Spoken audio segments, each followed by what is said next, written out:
Hello everyone, তনয়ার পাকশালাতে সবাইকে স্বাগত জানাই।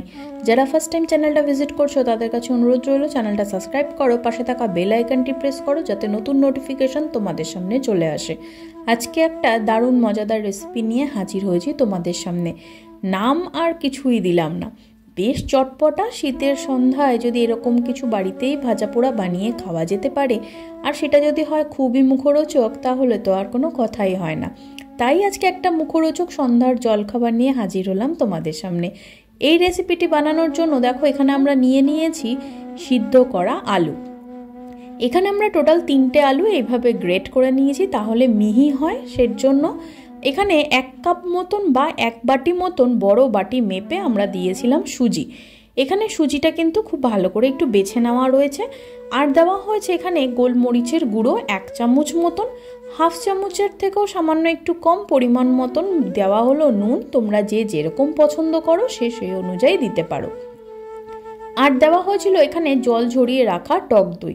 টক দইটাকে ফেটানোর কোনো প্রয়োজন নেই, কারণ এটাকে খুব ভালো করে মাখতে হবে। খুব বেশি যদি টক দই দিয়ে এটাকে মাখা যায় তাহলে কিন্তু খেতে বেশ টক হয়ে যায়, যেটা পরে আর ভালো লাগে না। বড়ার মতন করে দেখো, তোমরা আশা করি দেখে বুঝতে পারছো একটু শক্ত রয়েছে, আর একটুখানি দই দিয়ে এটা কিন্তু খুব বেশি টক হয়নি। সেহেতু টকের যে পরিমাণটা দই দেওয়ার পর যেটা হবে সেটা কিন্তু তোমাদের অ্যাডজাস্ট করে দিতে হবে। দেওয়া হয়েছিল হাফ চামচ মতন বেকিং পাউডার। দেখো হাত দিয়ে খুব ভালো করে এইভাবে মেখে নেওয়ার পর বেশ একটা কিন্তু বড়ার মতন কনসিস্টেন্সি আমাদের তৈরি করে নিতে হবে। এবার কড়াইতে দিয়ে দেওয়া হলো পরিমাণ মতন সাদা তেল। তেল খুব সুন্দর গরম হলে নর্মাল কিন্তু আমরা যেমন বড়া করি পকোড়ার মতন করেই এটাকে ছাড়তে হবে।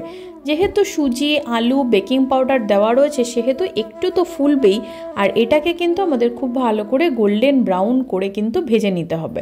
দেখো বেশ অনেকখানি কিন্তু একটু একটু করে ফুলেছে, আর এটা কিন্তু খেতে বেশ ভালো লাগে।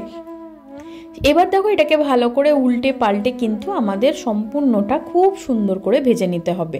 সন্ধ্যাবেলাতেই, শীতের সন্ধ্যাতে অনেক সময় অনেকের বাড়িতেই লোকজন এসেই থাকে, আর নিজেদেরও যদি মুখরোচক কিছু ট্রাই করতে ইচ্ছা করে চটপটা কিছু, তাহলে কিন্তু আমি তোমাদের হাইলি একবার রেকমেন্ড করলাম, একবার এটি খেয়ে দেখো, বেশ ভালো লাগে খেতে। এইভাবে পকোড়া করেও কিন্তু গরম গরম কফির সাথে খাওয়া যেতে পারে না কি? আর যদি সেটাকে এইভাবে একটু ডেকোরেশন করা যেতে পারে তাহলে তো কোনো কথাই হবে না।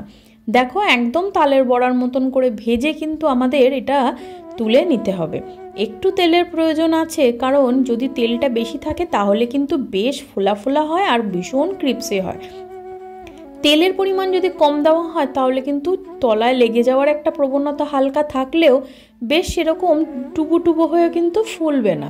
সেই কারণেই এইভাবে দেখো খুব সুন্দর ফুলে গিয়েছে। আর একটা পাত্রের মধ্যে একভাবে কিন্তু সম্পূর্ণ বড়াটা দিয়ে ওপর থেকে ছড়িয়ে দেওয়া হলো টমেটো কেচাপ, আর কিন্তু দেওয়া হলো টক দই আর সামান্য পেঁয়াজ। তোমরা চাইলে কিন্তু কেচাপের জায়গাতে যদি তোমাদের কাছে তেঁতুলের পাল থাকে তাহলে কিন্তু সেটাও দিতে পারো। আর দেওয়া হলো এখান থেকে কিছুটা কুচিয়ে নেওয়া কাঁচা লঙ্কা, ঝালটা যে যেরকম পছন্দ করো। দেওয়া হলো সামান্য একটু চাট মশলা। খেতে বেশ ভালো লাগে। ভিডিওটি এডিট করতে করতে কোথাও গিয়ে মনে হচ্ছিল যেন আমার মুখেই জল চলে আসছে। আর ওপর থেকে সুন্দর করে গার্নিশিং করে দেওয়া হলো ধনেপাতা। ব্যাস, আর কি লাগে? ভালো লাগলে লাইক করো, শেয়ার করো, কমেন্ট করো। ধন্যবাদ।